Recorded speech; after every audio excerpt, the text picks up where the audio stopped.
calls for government to intervene on the action taken by a group called Operation Dudula. The group, which has conducted what they call cleanup operations targeting illegal foreign nationals operating business stalls in Soweto and other parts of Johannesburg. Now, there are concerns that could lead to some violence, if you will. To talk to us about this, we're joined by Operation Dudula's Nhlanhla and Program Manager for Vulnerable Groups at the Foundation for Human Rights, Motha. A very big good afternoon to you, and a big thank you, I guess, for joining us this afternoon. But I think before we start the conversation, maybe let's just give context to some of our viewers who are not necessarily on social media and not have seen the videos circulating. Let's take a look, listen at this. Yeah.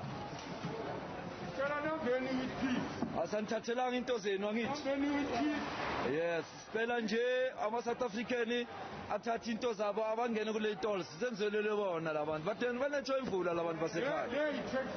Yeah, banetho imvula. Sisi bonke labantu laba obatshele bakhipha into zabo. Sifuna ama South African angene kule tolls lezi. Le tolls belongs to South Africans, not illegal. Yes.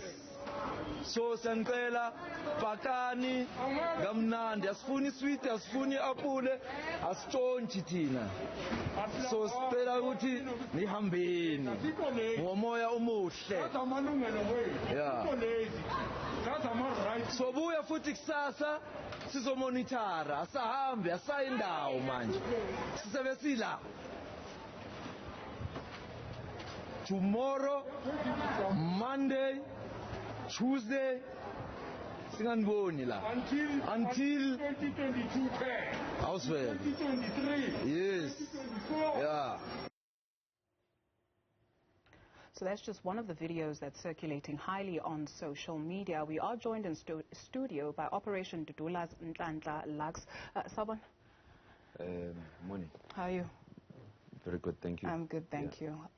Let's start with the video that we just saw and maybe go a couple of steps back. Operation Dudula, what is it about? When was it formulated and why? Maybe that's important. Quick background for people at home. Operation Dudula is a group of concerned military veterans who partnered with the community to come together and fight social ills, economic ills, political ills, to Dudula, everything that is not right in our communities in terms of the law. And at the center of most crimes, you find illegal foreigners, and that's why it seems as if the only target is illegal foreigners when it's not. However, it is the priority target. Why is it a priority target? Because, like I said, at the center of most of our problems in our communities, you find at the center of the problems being illegal foreigners. You look at South Africans, for example. So let me speak so that the average person understands. Kokasi, you want to establish a car wash on the pavement. Metro Police will remove you in a heartbeat, in a split second. But you find illegal foreigners occupying our pavements, selling as they please. And the difference between the ordinary South African and the illegal foreigner is that we don't have enough money for bribe. Yes, that also speaks to our government and law enforcement, because both government and law enforcement is drowning in the pool of corruption. Now, as ordinary people, this is our country. This country does not belong to politicians. It doesn't belong to government itself. It belongs to the people. So when the officials, administrators do not work as per our expectation as the people, then the people will rise, as you have seen. And what is comforting is that our people are rising within the boundaries of the law to make sure that we reclaim everything that is supposed to be in the hands of South Africans, including the low-skill jobs and the economy that we are fighting for our people. Example, Para. How we clean Para, we made sure that the pavements are clean. Para Gwanath Hospital, now better known as Chris Hani Hospital, is one of the biggest hospitals in the Southern Hemisphere, if not still the biggest.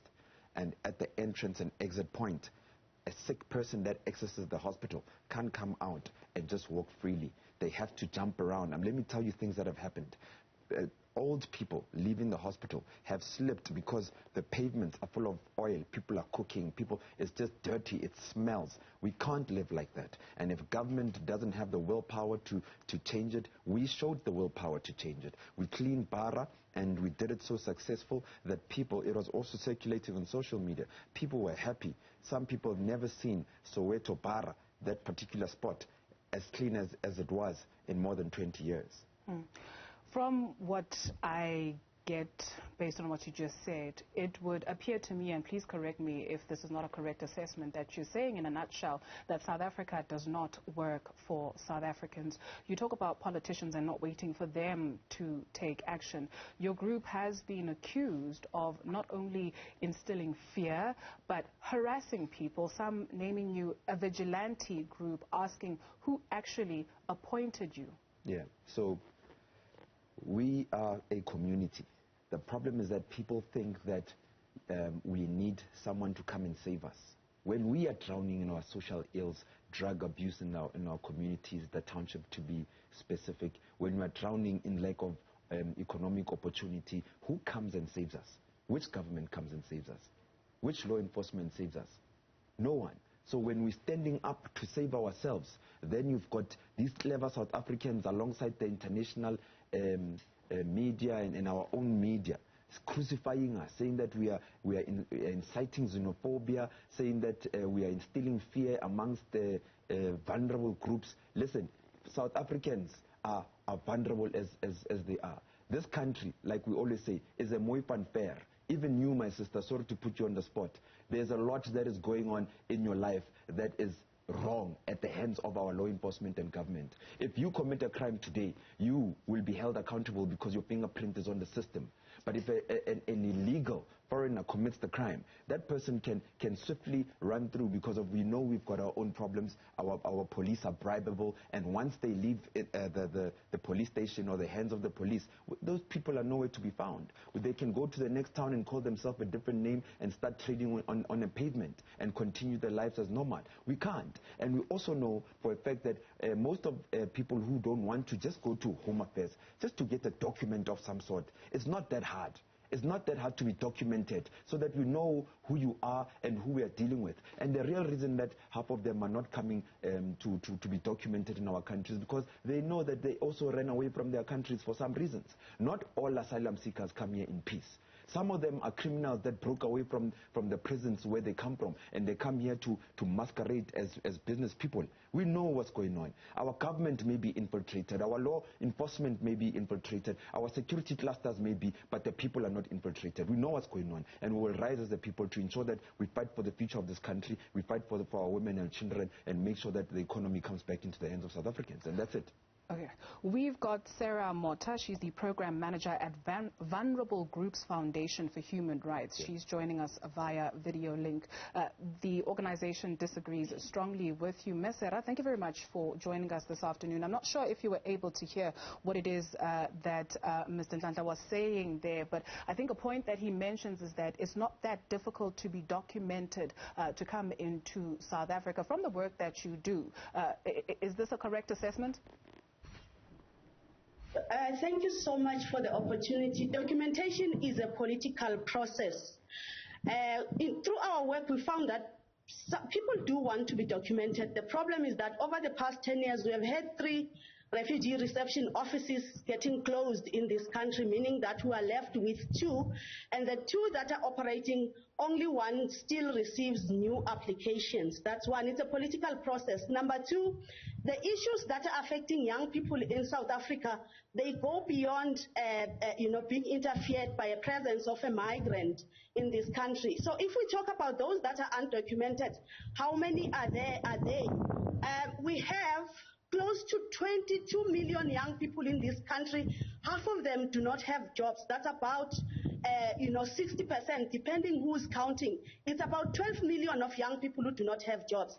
Now, if we want to say that jobs that are in the 12 million that are out there are taken by migrants, it might be quite often false, because our work shows that over years, even before migrants arrived in this country in the 1994s up to 2000, you were already having this increasing number of young people who were protesting in the streets. In fact, research by 2012 was showing that almost 1,000 protests we are having in this country due to the lack of service delivery and the orchestration of the constitution to make it work. Because we know that in this country the right to work is in the constitution and has been ratified and signed by this country in the international convention. And we cannot argue that the resources that we have in this country are taken by migrants.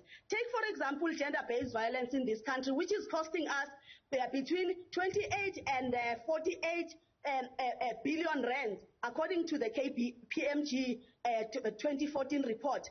And it tells us, to break it down, that money every year, it can create 500,000 jobs for young people, let alone build the same number of shelter which is dignified.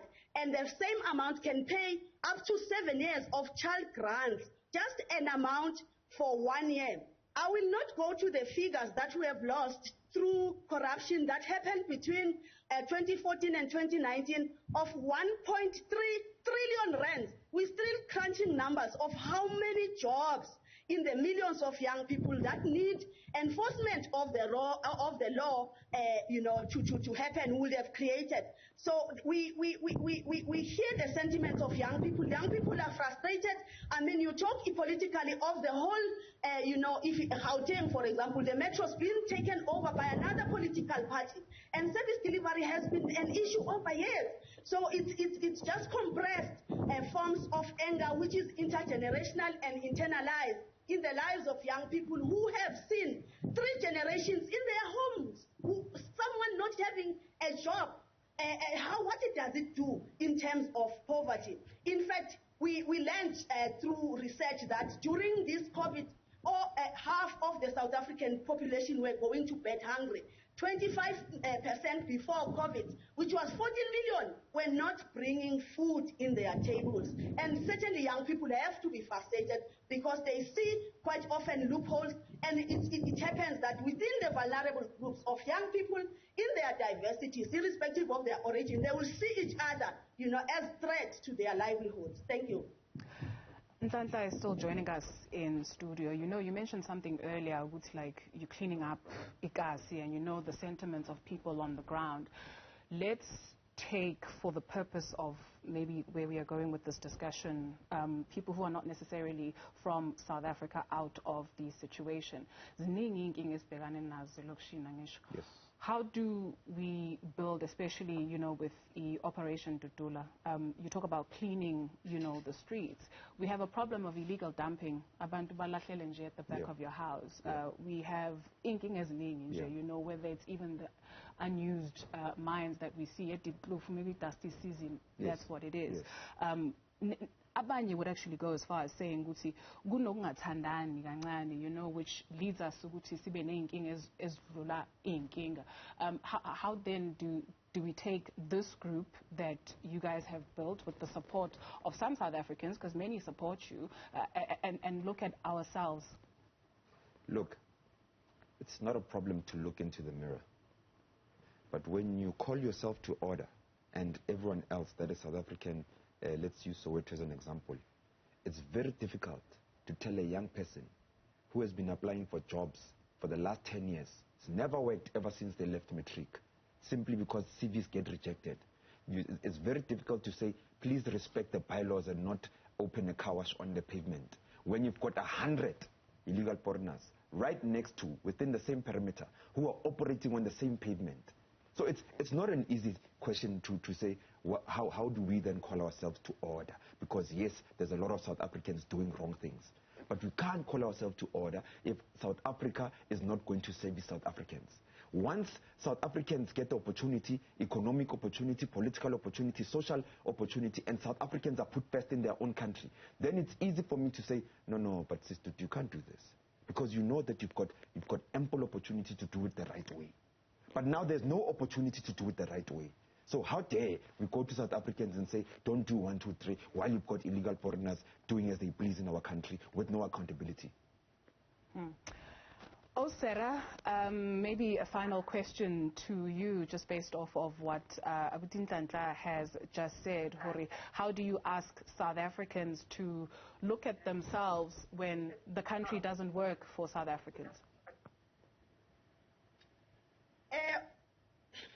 Young people in South Africa and elsewhere, they must understand that they are facing a collective challenge of political systems that affect of vulnerable young people. You go across that, you had in the past years the Arab Springs, as Arab Spring in the north, and that north in the streets of Europe, young people are in the systems that continuously, politically, socially, economically, and environmentally, including technologically, oppressing them.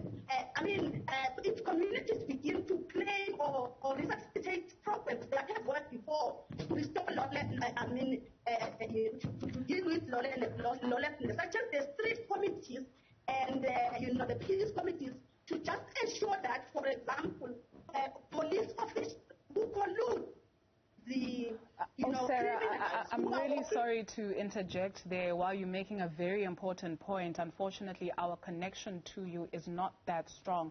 So we're just going to wrap up the conversation. Nhlanhla, one last word from you. Look, network in English, it's the ancestors, our South African ancestors. Because organizations like Tabo Messer, they sound like they're important when they are not. Which humans are they protecting? Which humans have better rights than others? Where have you ever heard in a township having an office of the Human Rights Commission or any other department or forum that's in line with the human rights? We live without electricity for years in communities in our township. Our grannies die because you can't even access fridges for their medication. They die like little pests dying. And no human rights ever comes out and says that, no, government, we are holding you accountable. These South Africans are also humans with rights. But when we rise as South Africans, Human Rights Commission is at the center of stopping us. We can't be entertaining South Africans that speak like this woman, saying that we need to come and create programs. Why don't the illegal foreigners create those special programs? Why must we wait for their plans and say that if government didn't have corruption, we would have what trillion? Those trillions, there are pipeline trillions and daydreaming trillions that might be recovered, must be for the foreigners waiting in line. South Africans must come first, and whoever else must come second. We can't let people come first in our own country, and we fall in line for maybe when whatever comes from wherever. She's daydreaming. She's not practical. She's not grounded. She doesn't know the ground. We work the ground. We know what's happening on the ground. There are families without food for real. There are young people who are thinking today that they might as well go commit a crime today as you and I speak here. These people are sitting in their living rooms comfortably. They must come and operate with us on the ground and bring their offices' budgets on the ground, and we'll show them how to use that money to make sure that South Africans come first. And, with or without them, with or without our law enforcement or government, we the people will make sure that the people of South Africa are put first in South Africa, and there's no compromise, 100%. Morning. Have you engaged government authorities, and what's been the sentiment there? And also another question, I see you visibly angry. Yeah. Why? No, I'm angry because when I go back, I can show, if we had time, I would play some voice notes from the communities. We have real problems in our community. Our people have kids that are hooked on drugs. When you have cop cars collecting money from those drug houses. We've got government that is living a lavish lifestyle and not caring about our people and concerned about international relations. Battering if we act like this. We don't have serious people with proper will and who are determined to make sure that we put our people first. Us who lead on the ground, Libo Commander Kruger, who was talking in that video, we have to take the knock for people. We have to take the knock left, right, and center, because people are looking at us because we are the most accessible people, because we live with them on the ground. We are not sellouts that when we do well economically, we leave the space, we leave the township and go live in Sentin. All of these politicians that are talking right now, They are very far. They're not on the ground. They're not accessible. They're just doing it for political score and PR. Some of us that are doing it for real and live amongst the people, we understand the people. And that's why I'm here not smiling and not doing it for the screen. I'm actually angry because real people with real lives who don't know what they're eating today. Thank you very much for coming through, Abuti. Nhlanhla from Operation Dudula, as well as Program Manager for Vulnerable Groups at the Foundation for Human Rights, Motha. Thank you. Thank you.